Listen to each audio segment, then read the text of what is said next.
ایک شادی شدہ لڑکی نے فیملی کورٹ کے اندر شوہر کے خلاف مقدمہ کر دیا ہے کہ میں اس کے ساتھ نہیں رہنا چاہتی. تو کورٹ نے اس کے میاں کو بلایا، دعویٰ جواب دعویٰ سارا کچھ ہو گیا. پھر آخری پیشی میں کورٹ نے پوچھا مرد سے کہ بتاؤ بھائی تم اس کو رکھنا چاہتے ہو یا طلاق دینا چاہتے ہو؟ اس نے کہا نہیں جی میں تو اس کو طلاق نہیں دینا چاہتا، میں تو اس کو رکھنا چاہتا ہوں، آباد کرنا چاہتا ہوں. لڑکی سے پوچھا تو وہ کہنے لگی بالکل بھی میں اس کے پاس نہیں رہنا چاہتی، میرا اب دل بھر گیا. طبیعت پر ہو گئی. بتایا گیا کہ جج نے پھر یہ کیا، کاغذ کے اوپر اپنا فیصلہ لکھا.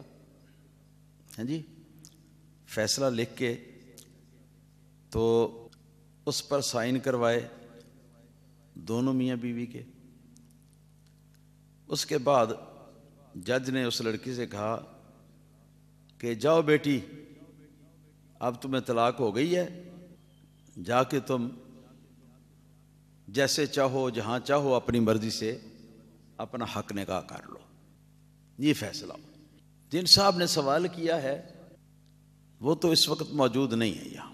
میں نے ان سے یہ کہا ہے کہ بہتر ہے کہ میں کچھ لب کشائی کروں، اس سے پہلے اس لڑکے کی میرے ساتھ ذرا نا فون پر بات کروا دیں رات کو. میں اس سے کچھ سوالات کرنا چاہتا ہوں، ان کا جواب لے کر تو پھر میں اس کو صحیح جواب دوں گا. بہرحال یہ اندھیر نگری ہے اس وقت فیملی کورٹ کے اندر. فیملی کورٹ کے اندر فیملی کے لیے ایک الگ ایک لا ہے، ایک قانون ہے جس کو فیملی لا کہتے ہیں. یہ جنرل محمد ایوب خان کے زمانے میں یہ پاس ہوا تھا، اور اس زمانے میں بادشاہی مسجد کا ایک خطیب ہوا کرتا تھا. تو وہ کوئی آزاد خیال قسم کا کوئی نام نہاد عالم تھا، خطیب تھا.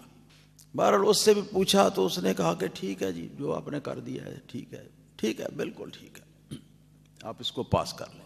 وہ پاس ہو گیا اور اس کے بعد آج تک اس سے ہماری جان نہیں چھوٹ رہی. مختلف اوقات میں یہ باتیں ہوتی رہتی ہیں. اسمبلی میں بھی ہمارے کئی دوستوں نے اس کے بارے میں توجہ دلائی ہے. اس کے بارے میں کئی بار اس کے خلاف احتجاج بھی ہوئے اس زمانے میں، اس کے بعد بھی. لیکن ہماری حکومت ہے کہ اس کو صرف یہ نہ ان کے نام کے اوپر مسلمان کا ٹھپا ہو، بس اتنا ان کو چاہیے. اس کے علاوہ کوئی ان کو اسلام سے نہ پیار ہے، نہ محبت ہے، نہ اسلام کی کوئی اہمیت وہ سمجھتے ہیں. یورپ میں میرا جانا آنا ایک زمانے میں بہت رہا ہے. اب تو میں کمزور ہو گیا ہوں تو میں جانا بھی نہیں چاہتا. وہاں یہ رواج ہے جی کہ میاں بیوی ہیں، اچھے خاصے صحیح طرح واپس میں وہ رہتے ہیں. کچھ عرصے کے بعد وہاں پتہ کیا ہوتا ہے، وہاں کی جو عورتیں ہیں ان میں مسلمان ہماری بیٹیاں بھی شامل ہیں، مگر زیادہ سے زیادہ وہ کرسچن ہیں. کرسچن جو ہے نا وہ برائے نام کے کرسچن، ان کے بھی مذہب کے اندر یہ بات نہیں ہے. لیکن قانون وہاں کا یہ ہے کہ اگر کوئی بیوی کسی وجہ سے بھی اپنے شوہر سے اکتا جائے، صرف اکتا جائے کہ میں اس کے پاس میرا دل نہیں چاہتا رہنے کو، ہاں جی، تو وہ کورٹ میں جائے، ایک درخواست دے. اس کے بعد پھر کورٹ ایک بار اس کے میاں کو بلائے گا، بلا کے تو ان کی بات چیت سنے گا یا ان کو بٹھا دے گا ایک کمرے میں کہ یہاں بیٹھ کے آپس میں ذرا بات چیت کرو، شاید کوئی مصالحت کی صورت نکل آئے. ہاں جی، وہ میٹنگ ناکام ہو گئی تو اس کے بعد پھر جج نے پوچھنا ہے کہ بتاؤ بھائی اب کیا رائے ہے تمہاری، لڑکی سے یا عورت سے پوچھتے ہیں. تو وہ کہتی ہے جی بس میرا دل نہیں چاہتا اس کے پاس رہنے کی. تو فوری طور پر وہ پھر وہ لکھ دیتا ہے، ہاں جی، طلاق لکھ دیتا ہے، ڈائیورس وہ لکھ دیتا ہے جج.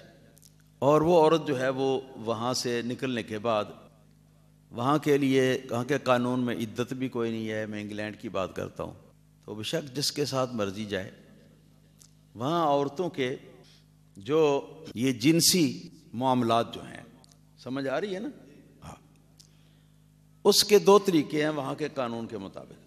ایک تو یہ کہ باقاعدہ کسی سے وہ نکاح کر لے, اور نکاح جو ہوتا ہے نا وہ کورٹ کے اندر جا کے تو ہوتا ہے جج کے سامنے, اور وہیں پہ رجسٹرڈ ہوتا ہے وکیل کے ذریعے. تو اس طرح اپنی وہ ازدواجی زندگی جو ہے وہ گزارے. دوسری صورت یہ ہے کہ کوئی عورت جو ہے وہ کسی مرد کے پاس وہ رہنا شروع کر دے, ہیں جی, بیوی نہیں بلکہ گرل فرینڈ بن کے اس کے ساتھ وہ رہے. تو بے شک ساری عمر رہتی رہے. جو ان کے بچے ہوں گے حرامی, وہ ان کے لیے بھی گورنمنٹ کی طرف سے تمام ان فیسلٹیز کی, ان تمام مراعات کی, حقوق کی جو ہے وہ گارنٹی موجود ہے کہ جو حلالی بچے ہوتے ہیں ان کے برابر ان کو بھی وہ سوشل ملے گا, ہیں جی, جس سے ان کی پرورش ہوگی اور سارا کچھ ہوگا. اور بڑے خاندان تباہ ہو چکے ہیں وہاں, تو کوئی خاندان رہ گیا ہے جو صحیح حالت میں ہو. یہ میں وہاں کے جو لوگ ہیں ان کی بات کرتا ہوں. جو ہمارے یہاں سے لوگ گئے ہوئے ہیں نا, ان کے یہاں اس طرح کے معاملات جو ہے نا وہ نہیں ہوتے, اللہ ماشاء اللہ کوئی اکا دکا شاذ و نادر کوئی نہ کوئی واقعہ جو ہو سکتا ہے. لیکن پھر یہ کہ ان کے پیچھے ان کی برادری ہوتی ہے, بہن بھائی ہوتے ہیں سارا. تو ہو سکتا ہے کسی کا دل کرتا بھی ہو تو پھر وہ نہ کر سکتا ہو, یہ اپنے لوگوں کی وجہ سے, کہ وہاں پر بھی تو وہ پاکستانی رہتے ہیں نا, ان کے رشتہ ایک خاندان کے پتہ نہیں کتنے افراد وہاں پر گئے ہوئے ہیں. تو جی یہ بات ہے جی. وہاں پر عورت نے کہہ دیا کہ جی میں اس کے پاس رہنا نہیں چاہتی, بس میرا دل نہیں چاہتا, صرف اتنی بات ہے. وہ اس کو مارتا نہیں, اس کو پیٹتا نہیں, وہ اس پر ظلم نہیں کرتا, وہ اس کو کھانا پینا جو ہے وہ سارا دیتا ہے, اس کو سارا خرچہ جو ہے اخراجات اس کے وہ مہیا کرتا ہے, اس کو سیر تفریح بھی کراتا ہے, ہوٹلوں میں لے جا کر تو ان کے ساتھ رہتا بھی ہے, اور سیر و تفریح ہے جی, پھر پکنک بھی کراتا ہے, پھر کیا نام ہے وہ جا کے ریسٹورانٹ پر وہ کھانے بھی کھلاتا ہے ان کو, اور جو بھی وہ کہتی ہے وہ کرتا ہے, سب کچھ کرتا ہے. مگر صرف اتنی بات ہے کہ میرا دل نہیں چاہتا. اتنی بات پر وہ کورٹ جو ہے نا وہ ان کے درمیان علیحدگی کر دیتا. اب یہی معاملہ جو ہے اسی طرح کا کوئی ہمارے کالے انگریز جو ہے نا, کالے انگریز کہنا چاہیے یا کیا کہنا چاہیے, براؤن انگریز, نام کے مسلمان ہیں اور کام کے لحاظ سے یہ انگریز کے پورے پیروکار. ان کے یہاں بھی ایسا ہی ہے. اب یہ جو صورتحال میرے سامنے بیان کی گئی ہے, تو ایسی صورتحال کو اسلام تو برداشت نہیں کرتا. اسلام کے اندر تو اس کی کوئی گنجائش ہی نہیں ہے. ہاں مگر یہ بات ہے کہ اگر واقعی اگر کوئی ایسا معاملہ شاذ و نادر کہیں ہو جائے تو پھر اس صورت میں باقاعدہ خلا جو ہے اس کی تجویز قرآن پاک نے دی ہے, حدیث پاک نے بھی دی ہے. تو اسلامی طریقے کے مطابق خلا کر لو, اور خلا کر کے تو عورت جو ہے وہ ایک طلاق بائنہ کے ساتھ جو ہے وہ جدا ہو جاتی ہے. اور اس کے بعد وہی عورت اگر اس کا ذہن پھر بدل جائے, وہ کہے کہ میں نے اپنا مائنڈ چینج کر لیا ہے, میں پھر اس کے ساتھ رہنا چاہتی ہوں, تو پھر نئے سرے سے نکاح کر کے پھر وہ رہ سکتی ہے. حق مہر پر نکاح کرے گی باقاعدہ.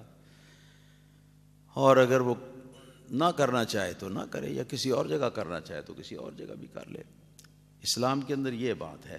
مگر اس میں بھی وہ باقاعدہ جو ہے وہ پتہ چلایا جاتا ہے کہ کیا وجہ ہے. کوئی اگر صحیح کوئی وجہ معقول ہے تو پھر یہ حدیث پاک کے اندر ایک واقعہ آتا ہے, صحیح بخاری اور سیاہ ستہ کی ساری کتابوں میں ہے, تفسیر کی ساری کتابوں میں ہے, کہ ایک صحابیہ تھیں بڑی صاحب جمال اور اللہ اللہ کرنے والی انتہائی نیک خاتون. اس کا نکاح کر دیا گیا کسی ایسے ایک مزدور شخص سے جو محنت مشقت کرتا تھا, کما تو لیتا تھا بہرحال. اس کے ساتھ نکاح ہو گیا, وہ رہنا شروع ہو گئے. وہ بالا خانے پر ایک مرتبہ عورت تھی, اور اس نے دیکھا کہ لوگ جو ہے نا کسی سفر سے واپس آ رہے ہیں، ان میں اس کا شوہر بھی ہے. اس کو جب دیکھا دوسرے لوگوں کے مقابلے میں تو نہایت پست قد اور شکل و صورت جو ہے وہ وہ قابل گوارا نظر نہیں آ رہی تھی، رنگ کا معاملہ بھی ایسا ہی تھا. تو دیکھ کر تو اس کے دل کی دنیا بدل گئی. چنانچہ رسول اللہ صلی اللہ علیہ وسلم کی بارگاہ میں حاضر ہوئی. حاضر ہو کے عرض کیا کہ حضور لا کفر بعد الاسلام، مسلمان ہو گئے ہم، مسلمان ہونے کے بعد اب کفر والا کوئی معاملہ ہم سے نہیں ہو سکتا. پوچھا کیا معاملہ ہے؟ اس نے عرض کر دیا کہ میرا میاں جو ہے وہ دوسرے لوگوں کے درمیان میں وہ بھی چل رہا تھا، آ رہا تھا، تو میں نے بالا خانے سے دیکھا ہے تو میری بڑی طبیعت میری خراب ہوئی ہے. تو حضور اب میرا دل نہیں چاہتا کہ میں اس کے ساتھ اس کے بعد بھی اس کی بیوی بن کے رہوں، مگر یہ کہ اس کے حقوق بھی ادا کروں. یہ مطلب تھا اس کا کہ میں اس کے ساتھ رہوں اور اس کے حقوق ادا کرنے سے میں جو ہے وہ انکار کرتی رہوں. یہ ہے کفر بعد الاسلام. رسول اللہ صلی اللہ علیہ وسلم نے اس سے پوچھا کہ تجھے حق مہر میں کیا ملا تھا؟ کہنے لگی حق مہر میں تو مجھے کھجوروں کا ایک باغ ملا تھا. اس شخص نے بھی اس کی بڑی قدر کی ہوئی تھی، لیکن اس کا دل چل گیا اچانک، وجہ معقول تھی. رسول اللہ صلی اللہ علیہ وسلم نے اس کو سمجھایا، عرض کیا کہ حضور کا حکم ہے. تو تب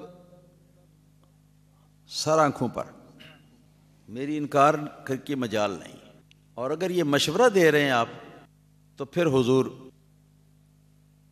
میں گوارا نہیں کر سکتی. آپ تو بتایا گیا کہ یہ مشورہ ہے، حکم نہیں ہے. رہو گی تو اچھا ہے، ورنہ ہم کوئی بندوبست کرتے ہیں. تو اس وقت خلا کی آیات جو ہیں وہ قرآن پاک کے اندر اتری، اور رسول اللہ صلی اللہ علیہ وسلم نے اس کے شوہر کو بلوا کے تو اس کو بتایا کہ بھائی اب یہ واقعتاً تمہارے پاس رہنا نہیں چاہتی، اور یہ کہتی ہے کہ مسلمان ہونے کے بعد کفر میں نہیں کر سکتی، لہٰذا مجھے جان خلاصی دی جائے. تو اس کو بھی معلوم ہو چکا تھا. تو رسول اللہ صلی اللہ علیہ وسلم نے فرمایا اس بی بی سے کہ جو باغ تجھے ملا تھا حق مہر میں، وہ تم اس کو واپس کر دو گی جان خلاصی کے لیے؟ انہوں نے عرض کیا کہ جی حضور، میں واپس کرنے کے لیے تیار ہوں. حالانکہ بہت بڑا حق مہر تھا، کوئی معمولی نہیں تھا. نبی کریم صلی اللہ علیہ وسلم نے پھر اس کے میاں کو حکم دیا کہ اب یہ معاملہ جو ہے یہ صلح مصالحت سے پار ہو چکا ہے، اور اللہ پاک کا یہ فرمان آ گیا ہے کہ ایسی صورت میں اگر عورت جو ہے وہ جدائی کا پروانہ لینے کے لیے شوہر سے اس کو فدیہ دے دے اور شوہر اس کو قبول کر لے، اور قبول کرنے کے بعد وہ کہے کہ میں نے اسے چھوڑا اور مال کی وصولی کر لے، عورت بخوشی دے دے، تو اس کے بعد یہ خلا واقع ہو جاتا ہے. تو یہ ایک واقعہ ہے جو حدیث پاک کے اندر تقریباً ساری حدیث کی کتابوں کے اندر یہ واقعہ آیا ہے. اس کو خلا کہتے ہیں. یہ صحیح اسلامی طریقہ ہے. تو آج کل جیسے ہو رہا ہے تو یہ تو بڑی بات عجیب ہے. واقعہ جو میں نے پہلے آپ سے سوال کے اندر عرض کیا ہے، اس کے اندر تو یہ ہے کہ شوہر جو ہے وہ بھی حاضر ہوا کورٹ میں، لیکن جہاں یہ ہوتا ہے کہ شوہر حاضر ہی نہیں ہوتا، وہ سمن وصول ہی نہیں کرتا، حاضر ہی نہیں ہوتا، دوسری بار پھر اس کو سمن بھیجا جاتا ہے. اگر پھر بھی وہ وصول نہ کرے اور نہ آئے، حالانکہ یہ کورٹ کے پاس اتھارٹی ہے کہ وہ فورس کے ساتھ اس بندے کو بلوا سکتی ہے اپنے پاس، بلوا کر تو پھر معاملات جو ہیں دونوں کے وہ صحیح طریقے سے چیک کر سکتی ہے. لیکن وہ نہیں بلاتے، اور شوہر کی غیر موجودگی میں اس کے حاضر ہوئے بغیر وہ جو ہیں وہ اس کو کہہ دیتے ہیں، لکھ کے دے دیتے ہیں کہ بی بی یہ تمہارا خلے کی بنیاد پر تمہاری طلاق ہو گئی ہے، اب تم جاؤ، جا کے تو جہاں چاہو اپنی مرضی سے نکاح کر سکتی۔ نہ خلع کا مالی معاوضہ دینا ہے جی، نہ عورت نے دیا نہ مرد نے لیا، نہ مرد اس پر راضی ہوا۔ حالانکہ خلع کے اندر یہ ضروری ہے کہ طرفین جو ہیں وہ خلع کرنے کے اوپر راضی ہوں تو پھر خلع ہوتا ہے، ورنہ خلع بھی نہیں ہوتا۔ اللہ تعالیٰ کرم فرمائے۔